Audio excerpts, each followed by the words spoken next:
Hello friends, आज हम लोग क्लास 11 के सेल चैप्टर को आगे कंटिन्यू करेंगे। पिछली क्लास में हम लोग पढ़ चुके थे कि जीवों की संरचनात्मक एवं क्रियात्मक इकाई को सेल कहते हैं। जिस तरह से छोटे बड़े सभी प्रकार के घरों को बनाने के लिए छोटे छोटे ईंटों का प्रयोग किया जाता है, उसी तरह से छोटे बड़े सभी प्रकार के जीव के शरीर को बनाने के लिए छोटे छोटे सेल्स का प्रयोग किया जाता है। जो सूक्ष्म जीव है जैसे कि बैक्टीरिया है, अमीबा है, पैरामीशियम है, इसका शरीर केवल एक सेल का बना होता है। लेकिन जो बड़े जीव हैं उसका शरीर ढेर सारे सेल्स का बना होता है। हमारे पूरे शरीर में छोटा छोटा ढेर सारा सेल्स है। अगर शरीर से एक छोटे सेल को बाहर निकालें, एक छोटे सेल को, तो ये इतना छोटा होगा कि हम इसको नग्न आंख से देख नहीं पाएंगे। सेल को देखने के लिए माइक्रोस्कोप का यूज करना पड़ेगा, उसमें जूम हो जाएगा तो फिर सेल के अंदर का स्ट्रक्चर दिखाई पड़ जाएगा, इनकी सेल हमको नजर आ जाएगा। और ऐसे सिंगल सेल को, प्रायः सिंगल सेल इतना छोटा होता है जिसको हम लोग नग्न आंख से देख नहीं सकते हैं। तो पिछली क्लास में हम लोग समझ गए सेल का परिभाषा, सेल की खोज किस तरह से हुई थी, लिविंग सेल जीवित कोशिका की खोज किस तरह से हुई थी, साइटोलॉजी क्या होता है, सेल बायोलॉजी क्या होता है, यही सब चीज हम लोग पिछली क्लास में पढ़े थे। अभी हम एक क्वेश्चन पूछ रहे हैं आप सबसे, आपको बताना है कि लिविंग सेल की डिस्कवरी किसने की थी, जीवित कोशिका की खोज किस वैज्ञानिक ने किया था। आंसर आपको कमेंट बॉक्स में लिख करके भेजना है। साइंटिस्ट का नाम थोड़ा बड़ा है, लेकिन आप यदि शॉर्टकट में भी लिख देंगे तो काम चल जाएगा। तो साइंटिस्ट का नाम, जिस साइंटिस्ट ने सबसे पहले लिविंग सेल की डिस्कवरी की थी, उस साइंटिस्ट का नाम आपको कमेंट बॉक्स में लिख करके भेजना है। तो अभी हम लोग आज जो पढ़ने वाले हैं, मेन हम लोग आज पढ़ने वाले हैं एनिमल सेल और प्लांट सेल का स्ट्रक्चर देखेंगे और दोनों में क्या क्या अंतर होता है इसी को समझेंगे। तो आज का क्लास स्टार्ट करते हैं। टाइप्स ऑफ सेल, तो हम लोग पहले देखते हैं कि सेल कितने टाइप का होता है, उसके बाद फिर एनिमल सेल और प्लांट सेल के स्ट्रक्चर को भी समझ लेंगे। तो टाइप्स ऑफ सेल में सबसे पहले हम लोग देख लेते हैं कि ये जो सेल है ये होता है दो प्रकार का। कौन कौन? एक है prokaryotic cell, prokaryotic cell, prokaryotic cell, और एक है यूकैरियोटिक सेल। एक होता है प्रोकैरियोटिक सेल, एक होता है यूकैरियोटिक सेल। प्रोकैरियोटिक सेल हम किसको बोलेंगे? तो जितना भी बैक्टीरिया है, ऑल बैक्टीरिया, जितना भी बैक्टीरिया है सूक्ष्म जीव, बैक्टीरिया का ही सेल कहलाता है प्रोकैरियोटिक सेल। इसका डिटेल्स हम लोग आगे के कुछ वीडियो में देखेंगे। यूकैरियोटिक सेल को फिर दो ग्रुप में बांट दिया गया है। यूकैरियोटिक सेल फिर हो गया दो टाइप का, एक हो गया एनिमल सेल, एक हो गया एनिमल सेल, और एक हो गया प्लांट सेल। प्लांट सेल, हम सबके शरीर में जो सेल प्रेजेंट है वो हो गया एनिमल सेल। पेड़ पौधों में जो सेल प्रेजेंट है वो हो गया प्लांट सेल। तो एनिमल सेल और प्लांट सेल ये दोनों कहलाता है यूकैरियोटिक सेल, और जितना भी बैक्टीरिया का सेल है वो कहला जाएगा प्रोकैरियोटिक सेल। अभी हम लोग प्रोकैरियोटिक सेल और यूकैरियोटिक सेल का डिटेल्स नहीं देखने वाले हैं। आज हम लोग एनिमल सेल और प्लांट सेल के स्ट्रक्चर को समझेंगे और दोनों में क्या अंतर होता है इसको समझेंगे। इसके बाद हम लोग प्रोकैरियोटिक और यूकैरियोटिक सेल को अलग अलग करके हम लोग पढ़ेंगे। तो हमारे शरीर में जो सेल है, या जितना भी जानवर है, जितना भी कीड़ा मकोड़ा है, मछली है, सांप है, मेढक है, इन सभी में जो सेल है वो हो गया एनिमल सेल, और छोटे बड़े सभी प्रकार के पेड़ पौधे में जो सेल है वो हो गया प्लांट सेल। तो जब हम एक एनिमल सेल, जैसे कि हम अपने ही शरीर से एक छोटे से सेल को निकाले और उसको माइक्रोस्कोप में डाल करके देखेंगे, तो माइक्रोस्कोप में डाल करके देखने पर वो पूरा जूम हो जाएगा, और जो चीज हमको नग्न आंख से नहीं दिखता है वो माइक्रोस्कोप में साफ सुथरा दिखाई पड़ जाएगा। तो एक एनिमल सेल का स्ट्रक्चर हमको कैसा दिखता है, एक प्लांट सेल का स्ट्रक्चर हमको कैसा दिखता है, उसके स्ट्रक्चर को हम लोग समझते हैं, फिर दोनों में क्या क्या अंतर होता है इस अंतर को भी हम लोग समझ लेंगे। तो अभी हम लोग देख रहे हैं कि स्ट्रक्चर ऑफ एनिमल सेल, एक एनिमल सेल का स्ट्रक्चर कैसा होता है। जब हम एक नॉर्मल एनिमल सेल को इलेक्ट्रॉन माइक्रोस्कोप में डाल करके देखते हैं, इलेक्ट्रॉन माइक्रोस्कोप काफ़ी बेहतर क्वालिटी का माइक्रोस्कोप होता है, जूमिंग पावर काफ़ी ज़्यादा होता है। छोटे से छोटे सेल को अगर इलेक्ट्रॉन माइक्रोस्कोप में देखें तो वह इलेक्ट्रॉन माइक्रोस्कोप उस छोटे से छोटे सेल को 2 लाख से 20 लाख गुना जूम करके दिखा सकता है। तो काफ़ी ज़्यादा बड़ा हमको एक सेल दिखाई पड़ता है।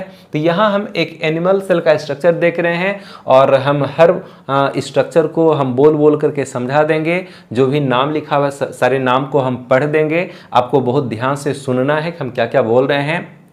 तो यदि अगर हम एनिमल सेल को इलेक्ट्रॉन माइक्रोस्कोप में डाल करके देखते हैं तो सबसे पहले हमको सेल के चारों तरफ एक पतली सी झिल्ली दिखाई पड़ती है। सेल के चारों ओर एक पतली सी हमको झिल्ली दिखाई पड़ती है और इस झिल्ली को हम कहते हैं सेल मेम्ब्रेन या प्लाज्मा मेम्ब्रेन। नाम को ध्यान से सुनना है।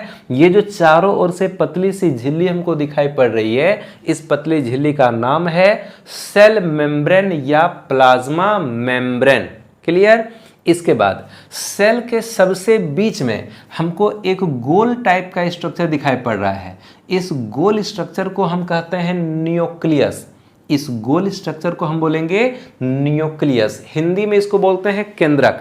इस गोल स्ट्रक्चर को कहते हैं न्यूक्लियस। यहाँ पर नाम लिखा हुआ है न्यूक्लियस, हिंदी में कहते हैं केंद्रक। तो यहाँ पर नाम टोटल इंग्लिश में है और कहीं कोई ज़रूरी नहीं कि हम नाम को, ये सब जो वर्ड है इसको इंग्लिश में ही याद करना है। ठीक है, तो ये हो गया न्यूक्लियस। लेकिन ये जो न्यूक्लियस है इसका कई पार्ट्स होता है, न्यूक्लियस का कई भाग है।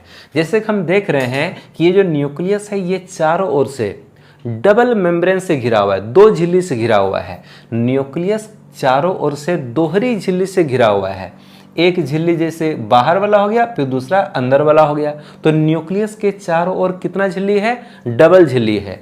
इस झिल्ली को हम कहते हैं न्यूक्लियर मेम्ब्रेन या न्यूक्लियर इन्वेलप भी कहते हैं। न्यूक्लियस के चारों ओर जो डबल मेम्ब्रेन, डबल झिल्ली प्रेजेंट है, इस झिल्ली का नाम हो गया न्यूक्लियर मेम्ब्रेन। ठीक है, लेकिन इस न्यूक्लियर मेम्ब्रेन में छोटा छोटा बहुत सारा छिद्र होता है। जैसे हम यहाँ पर छिद्र देख रहे हैं, यहाँ भी छिद्र देख रहे हैं, यहाँ भी देख रहे हैं, यहाँ भी देख रहे हैं, छोटा छोटा ढेर सारा छिद्र होता है। तो इस छिद्र को कहते हैं न्यूक्लियर पोर। न्यूक्लियर मेम्ब्रेन में जो छोटा छोटा छिद्र प्रेजेंट है उस छिद्र को बोलते हैं न्यूक्लियर पोर। पोर का मतलब होता है छिद्र, तो न्यूक्लियर पोर हो गया। इसके बाद न्यूक्लियस के अंदर एक लिक्विड प्रेजेंट है। न्यूक्लियस के अंदर में एक लिक्विड प्रेजेंट है और उस लिक्विड को हम कहते हैं न्यूक्लियोप्लाज्म। न्यूक्लियस के अंदर एक लिक्विड प्रेजेंट है, गाढ़ा लिक्विड प्रेजेंट है, जिसको बोलते हैं न्यूक्लियोप्लाज्म। इस न्यूक्लियोप्लाज्म में हमको उलझा हुआ, बिखरा हुआ टाइप का धागा दिखाई पड़ता है। ये जो ब्लू कलर से देख रहे हैं कि उलझा हुआ, बिखरा हुआ टाइप का धागा है, इस धागे को कहते हैं क्रोमेटिन नेटवर्क या क्रोमेटिन रेटिकुलम। इस धागे का नाम हो गया क्रोमेटिन नेटवर्क या फिर क्रोमेटिन रेटिकुलम बोलते हैं।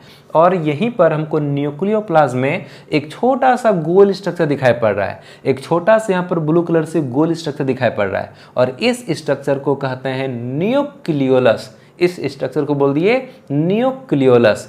अब इन सारे स्ट्रक्चर को एक साथ मिला दिया जाए तो ये मिलके कहलाता है न्यूक्लियस यानी कि केंद्रक।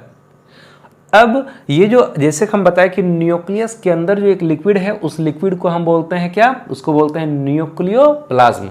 तो अब न्यूक्लियस के बाहर भी एक लिक्विड है, यानी कि ये सब जो स्थान है, ये हो गया न्यूक्लियस, ये हो गया सेल मेम्ब्रेन। तो सेल मेम्ब्रेन और न्यूक्लियस के बीच यानी ये सब जो भाग है, ये सब जो भाग है, इसमें भी एक लिक्विड प्रेजेंट है और इस लिक्विड को हम बोलते हैं साइटोप्लाज्म।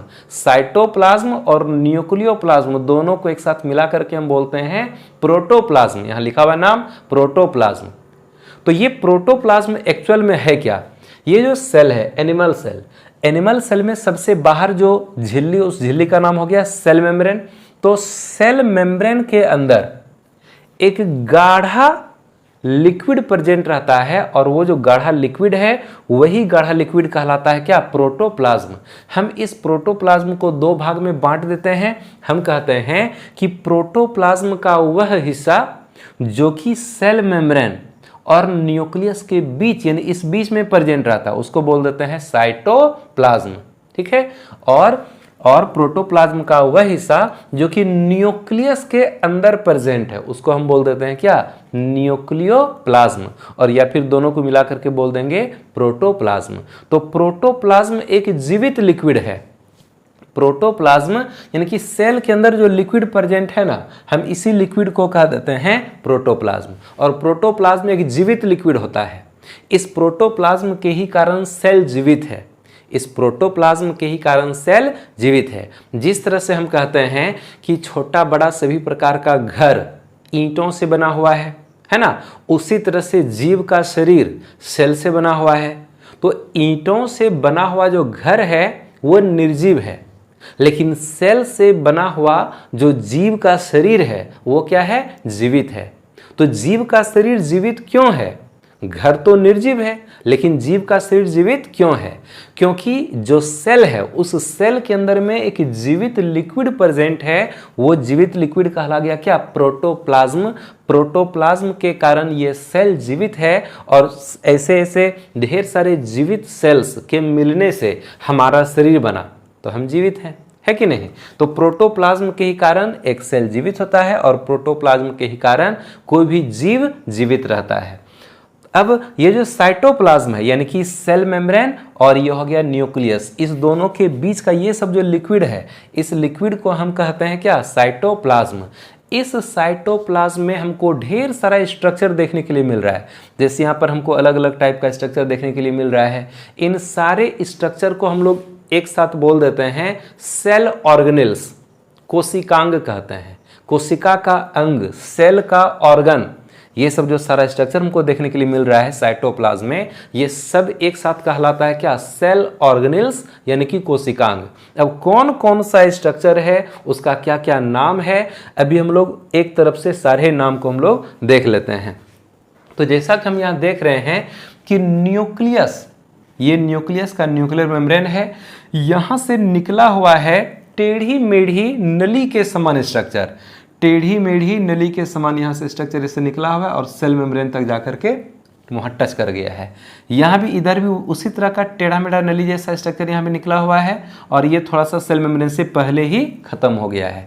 तो इस टेढ़ी मेढ़ी नली के समान स्ट्रक्चर को, जो जाल जैसा दिखाई पड़ रहा है, इसको हम कहते हैं इंडोप्लाज्मिक रेटिकुलम। Endoplasmic reticulum. लेकिन इस दोनों तरफ के इंडोप्लाज्मिक रेटिकुलम में कुछ ना कुछ हमको अंतर दिखाई पड़ रहा है। क्या अंतर दिख रहा है? हम यहाँ पर देख रहे हैं कि इस साइड का जो इंडोप्लाज्मिक रेटिकुलम है, इसके सतह पर ये महीन महीन दानेदार स्ट्रक्चर चिपका हुआ है। इस महीन महीन दानेदार स्ट्रक्चर को हम कहते हैं राइबोसोम। इस महीन महीन दानेदार स्ट्रक्चर को बोलते हैं राइबोसोम। तो इधर पूरा राइबोसोम चिपका हुआ है, लेकिन इधर तो राइबोसोम चिपका हुआ नहीं है। तो जिस इंडोप्लाज्मिक रेटिकुलम के सतह पर यह राइबोसोम चिपका हुआ रहता है, हम उसको कहते हैं रफ इंडोप्लाज्मिक रेटिकुलम। शॉर्ट में कहते हैं RER, यानी कि रफ इंडोप्लाज्मिक रेटिकुलम। और जिस इंडोप्लाज्मिक रेटिकुलम के सतह पर वो दाना यानी कि राइबोसोम प्रेजेंट नहीं रहता है, हम इसको कहते हैं स्मूथ इंडोप्लाज्मिक रेटिकुलम, या फिर बोलते हैं SER, यानी कि स्मूथ इंडोप्लाज्मिक रेटिकुलम। इसके बाद हम यहाँ पर देख रहे हैं ये जो स्ट्रक्चर दिखाई पड़ रहा है, इसका नाम है गोल्जी बॉडी या गोल्जी एपरेटस, या फिर इसी को बोलते हैं गोल्जी कॉम्प्लेक्स। अब हमको यहाँ पर न्यूक्लियस से सटा हुआ ये एक स्ट्रक्चर देखने के लिए मिल रहा है, तो हम इसको बोलते हैं सेंट्रोसोम।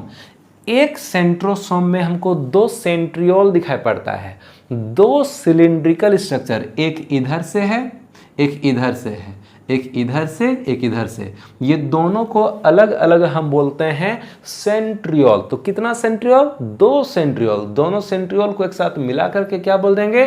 सेंट्रोसोम बोलेंगे। इसके बाद हम यहाँ पर देख रहे हैं कि ये जो दाना दाना जैसा रचना है, यानी कि जो राइबोसोम है, ये राइबोसोम एक तो RER की सतह से चिपका हुआ है। इसके बाद हम राइबोसोम को जहां तहां बिखरा हुआ भी देख रही है, जो महीन महीन दाना जहां तहां बिखरा हुआ है, ये भी क्या है? राइबोसोम।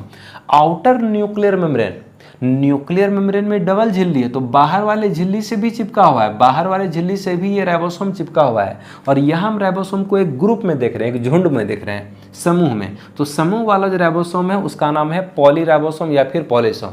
समूह में पाए जाने वाले राइबोसोम को बोलते हैं पॉलीराइबोसोम या फिर पॉलीसोम। हम यहाँ पर इस तरह का स्ट्रक्चर देख रहे हैं, इसको बोलते हैं माइटोकॉन्ड्रिया। अभी केवल नाम ही जानना है, इस स्ट्रक्चर का क्या नाम है बस नाम जानेंगे, और पूरे चैप्टर में सारे स्ट्रक्चर का हम लोग डिटेल्स आगे पढ़ेंगे। अब यहाँ पर हमको कुछ बड़ी बड़ी थैली के समान स्ट्रक्चर दिखाई पड़ रहा है, इस थैली को कहेंगे लाइसोसोम। इसके बाद हमको यहाँ पर ये छोटी छोटी थैली भी दिखाई पड़ रही है, इसको बोलते हैं पेरोक्सिसोम या परऑक्सिसोम बोलते हैं। हमको महीन महीन धागा दिखाई पड़ रहा है जिसको हम बोलते हैं माइक्रोट्यूब्यूल्स। हमको यहाँ पर कुछ लंबा लंबा धागा हमको देखने के लिए मिल रहा है जिसको बोलते हैं सीलियम। कुछ छोटा छोटा अंगुली जैसा उभार हमको देखने के लिए मिल रहा है जिसको बोलते हैं मैक्रोविलाई। और ये जो सीलियम का जो बेसल पार्ट है वो कहला गया क्या, बेसल बॉडी। सेल मेम्ब्रेन में हमको कहीं कहीं धसाव देखने के लिए मिल रहा है, सेल मेम्ब्रेन में कहीं कहीं हमको ये धसाव देखने के लिए मिल रहा है। तो बता दें कि ये जो धसाव हम देख रहे हैं ये सभी प्रकार के एनिमल सेल में देखने के लिए नहीं मिलता है। तो किसमें ये देखने के लिए मिलेगा, जो सूक्ष्म जीव है, एनिमल सेल का बना हुआ जो सूक्ष्म जीव जैसे कि अमीबा नाम का सूक्ष्म जीव, तो उसमें हमको इस तरह का सेल मेम्ब्रेन में हमको गड्ढा धसा हुआ टाइप का स्ट्रक्चर कभी कभी देखने के लिए मिलता है। यह हमेशा नहीं रहता है। कब देखने के लिए मिलेगा, जैसे कि अमीबा को जब भोजन बाहर से खाना है तो अमीबा को तो मुंह नहीं है कि मुंह से भोजन को खा लेगा, तो उसका तो शरीर बस एक सिंगल सेल का बना हुआ है। तो सेल मेम्ब्रेन की सहायता से ही वो बाहरी वातावरण से भोजन को खाने का काम करता है। तो ऐसे सेल मेम्ब्रेन में एगो गड्ढा बनता है और भोजन को ऐसे पकड़ के अंदर खींच लेता है। तो भोजन को ग्रहण करने के लिए सूक्ष्म जीव सेल मेम्ब्रेन में एक धसाव बनाता है और इस धसाव को हम कह देते हैं इंडोसाइटोटिक वेजाइकल। इस धसाव को बोलेंगे इंडोसाइटोटिक वेजाइकल। इसी जगह से भोजन को सूक्ष्म जीव अपने अंदर खींच लेता है, उसके बाद भोजन को पचाएगा। कुछ अनपचा भोजन रह जाता है, कुछ वेस्ट प्रोडक्ट, कुछ अनपचा भोजन जिसको कि अब इस अमीबा को शरीर से बाहर त्यागना है, तो एक जगह से उसको फिर बाहर भी त्याग दिया जाएगा। तो जहाँ से अनपचे भोजन को या वेस्ट प्रोडक्ट को बाहर त्यागा जाएगा वहाँ भी एक गड्ढा बन जाता है जिसको बोलते हैं एक्सोसाइटोटिक वेजाइकल। तो ये इंडोसाइटोटिक वेजाइकल है, एक्सोसाइटोटिक वेजाइकल है, ये सभी एनिमल सेल में प्रेजेंट नहीं रहता है। सूक्ष्म जीव वाला जो एनिमल सेल होगा उसमें ये कभी कभी बनता है, तो हम लोग देखते हैं। तो हमको लगता है कि यहाँ पर सारा नाम हम बोल ही दिए हैं। तो स्ट्रक्चर ऑफ एनिमल सेल, एक एनिमल सेल का ये स्ट्रक्चर है। आप एक बार इसको सही से देख लीजिए, फिर हम लोग प्लांट सेल के भी स्ट्रक्चर को समझेंगे। तो अभी आप देख रहे हैं कि यहाँ एक प्लांट सेल का इमेज हम बनाए हुए हैं। स्ट्रक्चर ऑफ प्लांट सेल, पौधे का एक सेल। पौधे के अगर हम एक सेल को देखें माइक्रोस्कोप में तो जूम करके हम उसको काफ़ी बेहतर तरीके से देख सकते हैं। यहाँ पर ये पूरा का पूरा स्ट्रक्चर एक प्लांट सेल का स्ट्रक्चर है, पौधे का एक कोशिका है। एनिमल सेल और प्लांट सेल में कुछ कुछ अंतर है, सेम नहीं है। हमारा सेल, प्लांट का सेल दोनों एक दूसरे से डिफरेंट है। तो एनिमल सेल का स्ट्रक्चर थोड़ा अलग है, प्लांट सेल का स्ट्रक्चर थोड़ा अलग है। अभी हम देख रहे हैं कि प्लांट सेल में यहाँ पर जो हमको येलो कलर का जो लाइनिंग हमको दिख रहा है चारों तरफ से, ब्लू लाइन के अंदर ये जो येलो वाला जो कलर का एक लाइन चारों तरफ से घिरा हुआ हमको देखने के लिए मिल रहा है, ये लाइन कहलाता है सेल मेम्ब्रेन। ये लाइन ब्लू, ये येलो कलर का लाइन का कहला गया क्या, सेल मेम्ब्रेन। और सेल मेम्ब्रेन के बाहर ब्लू वाला जो मोटा मोटा दीवार हमको यहाँ देखने के लिए मिल रहा है, इस मोटे दीवार को कहते हैं सेल वॉल। इस मोटे दीवार को बोलेंगे सेल वॉल। तो प्लांट सेल में दो तरह का लेयर है, दो तरह का कवर है। प्लांट सेल के सबसे बाहर का जो मोटा वाला कवर है, मोटा वाला जो दीवार है, वो कहला गया क्या, सेल वॉल। उसके अंदर जो पतला वाला झिल्ली है वो कहला गया क्या, सेल मेम्ब्रेन। तो सेल मेम्ब्रेन हमको समझ में आ गया। सेल वॉल जो यहाँ पर हम देख रहे हैं, ये जो सेल वॉल हम देख रहे हैं ब्लू वाला, इसमें दो सेल वॉल का इमेज है। यहाँ से यहाँ तक एक सेल वाल, फिर यहाँ से यहाँ तक फिर एक सेल वाल, है ना। तो यहाँ पर 2 सेल वाल हमको देखने के लिए मिल रहा है। तो अंदर वाला जो सेल वाल है वो इस सेल का है, और जो बाहर वाला, जैसे इधर से बाहर वाला सेल वाल, तो एक्चुअल में एक पौधा है, तो पौधा में ढेर सारा प्लांट सेल है, सारा प्लांट सेल एक दूसरे के साथ में चिपका हुआ है। तो सभी चूंकि प्लांट सेल चिपका हुआ है, तो जैसे ये सेल है तो ये तो सिंगल सेल है, लेकिन इसके बगल में और भी एक सेल होगा, तो इधर जो एक सेल होगा उसका ये वाला सेल वाल हो गया, इधर से ऐसे घूम जाएगा ऐसे।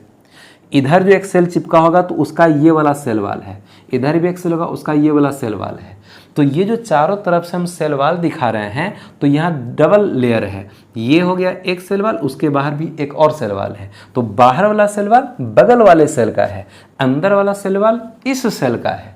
तो प्लांट सेल में सबसे बाहर एक मोटा सा दीवार है जिसको बोलते हैं सेल वाल, उसके अंदर पतली सी झिल्ली जिसको बोलते हैं सेल मेम्ब्रेन।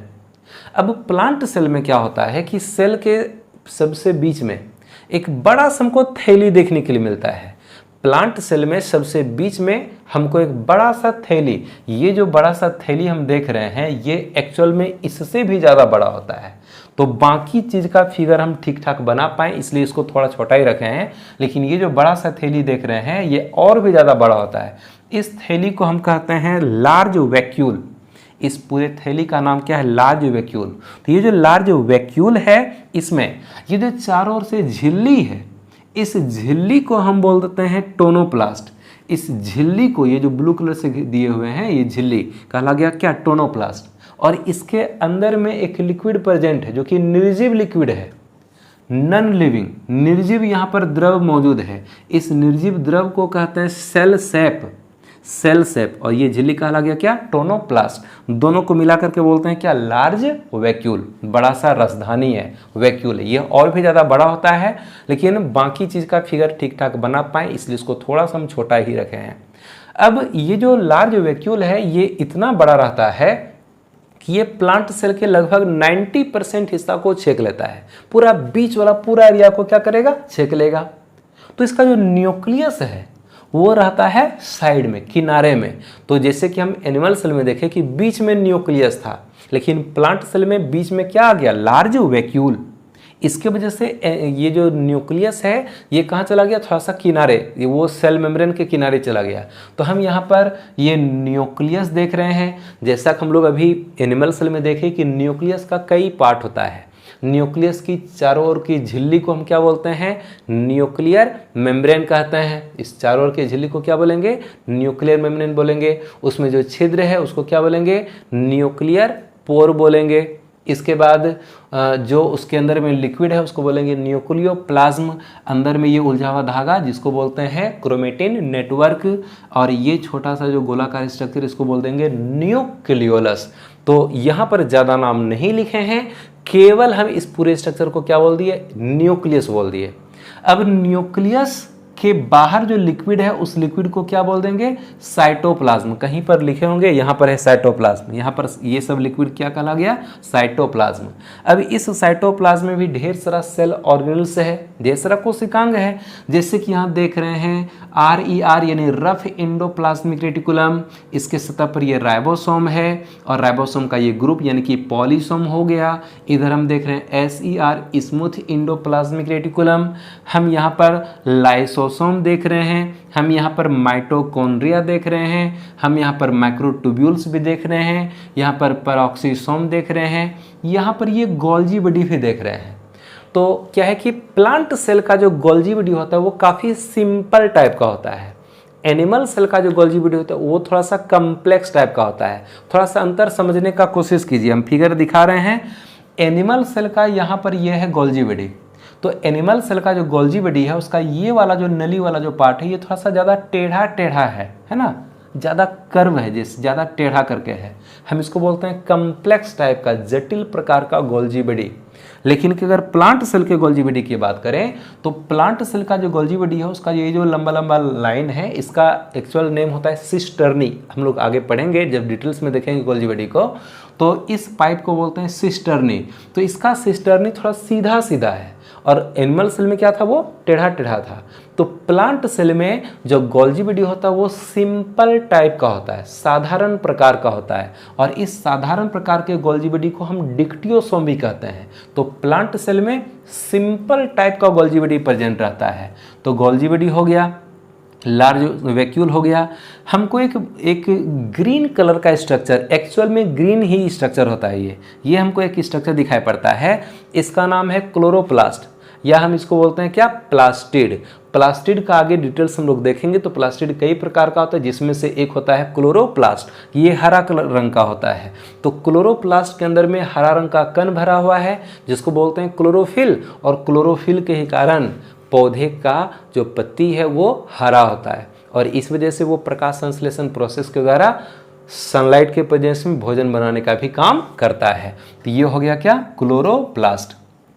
तो नाम यहाँ पर सारा नाम लगभग हम बोल दिए हैं, कुछ और तो इसमें शायद बचा हुआ नहीं है। तो हम यहाँ पर प्लांट सेल का भी स्ट्रक्चर देख लिए। इसके बाद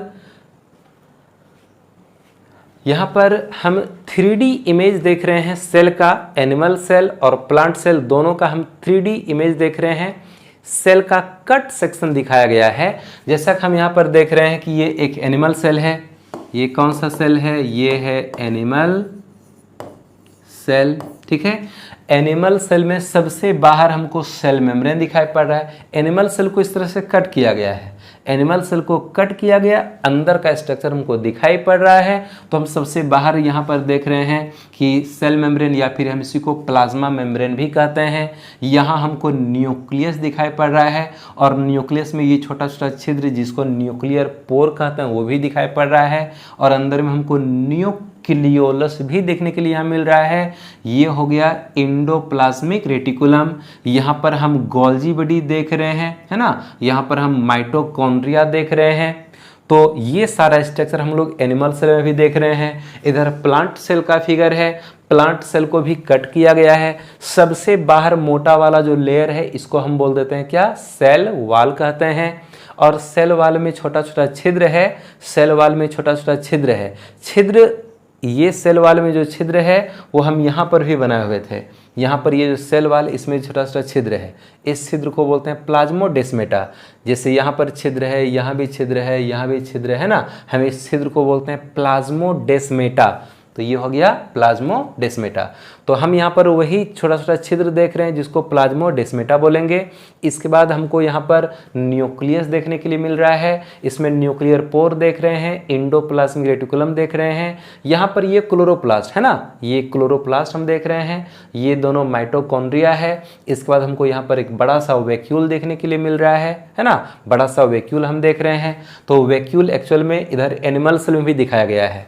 तो वैक्यूल जो है वो एनिमल सेल में भी हो सकता है, प्लांट सेल में तो होता ही है। तो प्लांट सेल में एक बड़ा सा वैक्यूल देखने के लिए मिलता है जिसको हम लार्ज वैक्यूल बोलेंगे। एनिमल सेल में वैक्यूल या तो नहीं होगा, या होगा भी तो छोटे साइज का होगा। तो यहाँ पर हम स्मॉल साइज का वैक्यूल देख रहे हैं, लेकिन प्लांट सेल में हमको एक बड़े साइज का वैक्यूल देखने के लिए मिल रहा है ना। तो यहाँ पर सेल वाल, अंदर में यहाँ पर ये हो गया सेल मेम्ब्रेन, हाँ। उसके बाद अंदर में साइटोप्लाज्म है, ढेर सारे स्ट्रक्चर हम यहाँ पर देख रहे हैं। अब यहाँ पर जैसे कि इमेज में यहाँ दिखाया गया है, जो रेड कलर से लिखा होगा वो केवल एनिमल सेल में होगा, जो ग्रीन कलर से लिखा होगा वो केवल प्लांट सेल में होगा। तो रेड कलर से यहाँ कौन सा नाम है एनिमल सेल में, हम देख रहे हैं यहाँ पर है सेंट्रियोल, सेंट्रोसोम या फिर सेंट्रियोल। एक सेंट्रोसोम में 2 सेंट्रियोल होता है।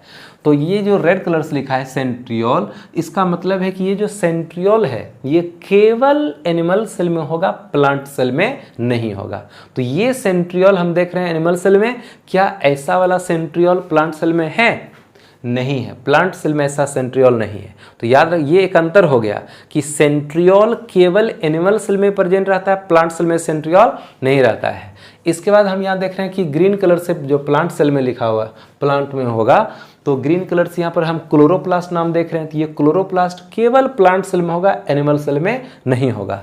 सेल वाल देख रहे हैं, तो सेल वाल भी केवल प्लांट सेल में होगा, एनिमल सेल में सेल वाल नहीं होगा। ये सब कुछ कुछ अंतर है ना। तो अभी हम लोग एनिमल सेल, प्लांट सेल दोनों का 3D इमेज हम देख लिए, ये हो गया प्लांट सेल, ये हो गया प्लांट सेल। ठीक है, हम लोग थोड़ा सा अंतर भी देखेंगे।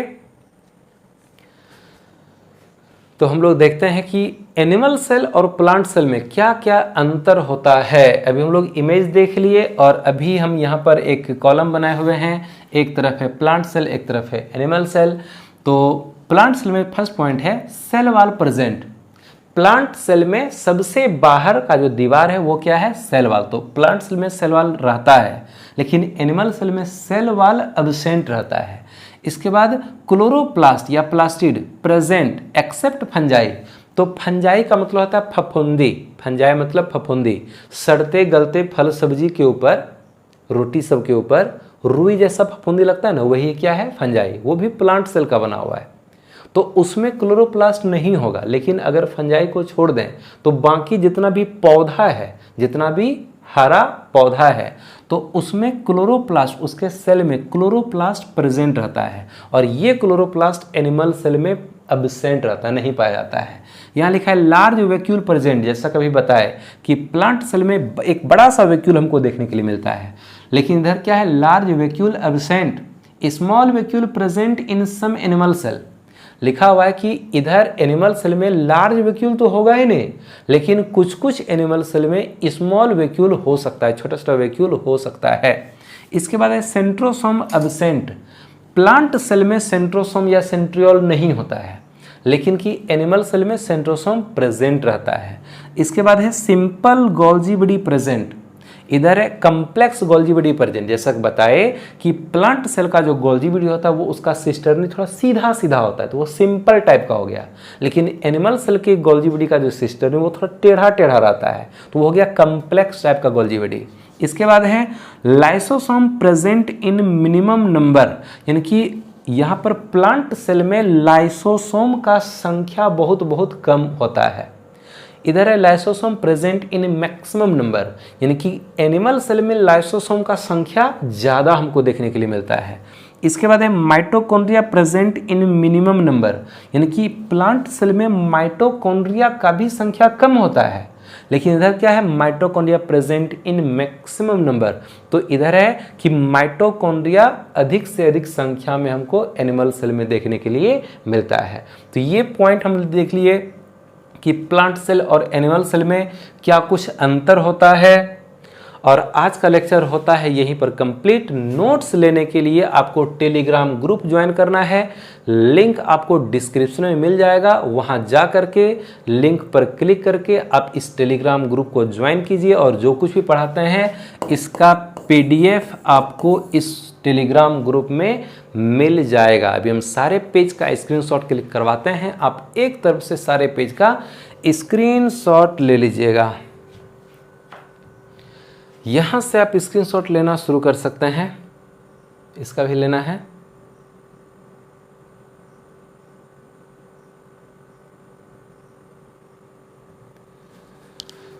आपने स्क्रीनशॉट ले लिया और यहाँ आज हमारा ये लेक्चर हो जाता है कंप्लीट। हम लोग आगे के वीडियो में सेल चैप्टर को आगे और भी हम लोग पूरा चैप्टर पढ़ने वाले हैं। तो मिलते हैं अगले क्लास में, तब तक मन लगा के पढ़ते रहिए। All the best.